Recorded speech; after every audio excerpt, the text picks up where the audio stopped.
শালানপুরে bulldozer বাবার mega জনসভা প্রস্তুতি তুঙ্গে, নিরাপত্তার চাদরে মুড়ছে আজরা যোগেশ্বর স্কুল ময়দান। আসন্ন বিধানসভা নির্বাচনের সামনে রেখে প্রচারের পারদ চড়ছে শিল্পাঞ্চলে। আগামী 16 এপ্রিল আসানসোলের বারাবণী বিধানসভার অন্তর্গত শালানপুর ব্লকের আজরা যোগেশ্বর মাঠে বিজেপি প্রার্থী অরিজিৎ রায়ের সমর্থনে জনসভা করতে আসছেন উত্তরপ্রদেশের মুখ্যমন্ত্রী যোগী আদিত্যনাথ।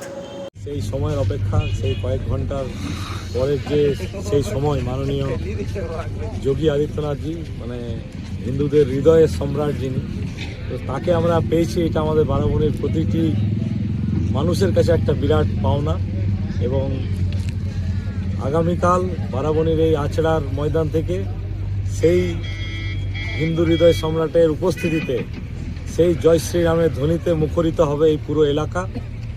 এবং এই আওয়াজই পরিবর্তনের আওয়াজ, এবং মানুষ যে মনে গেঁথে নিয়েছে যে এবারে পাল্টানো দরকার, বিজেপি সরকার চাই, তো তারই আরেক ধাপ কালকের সভা থেকে সেই গর্জন উঠবে এবং এখানে তৃণমূল উপকাত হবে।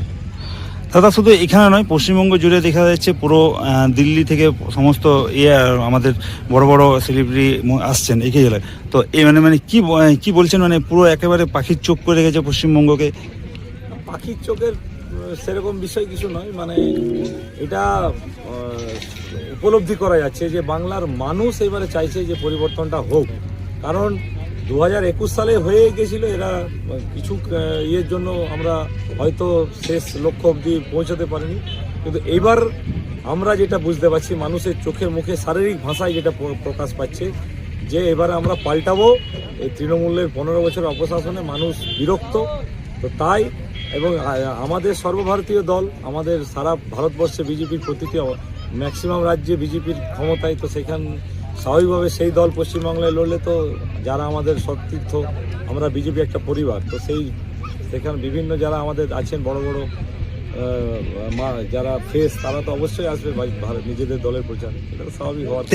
এই যে ময়দানটাকে বেছে নেওয়ার কারণটা কি? দেখুন, এই ময়দান আমাদের এই এলাকার একটা খুবই পরিচিত ময়দান, আচড়া হাই স্কুলের মাঠ। এখানে অতীতেও বহুত সভা মানে বিজয়ের একটা বার্তা দেয়।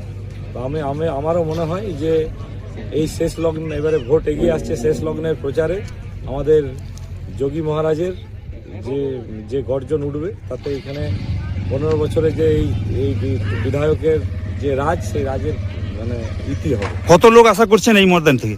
আশা তো করছি যে পুরো তিল ধারণের জায়গা থাকবে না, তো দেখা যাক, সেটা সময় বলবে। আপনারাও অপেক্ষা করুন, আমরাও অপেক্ষা করি।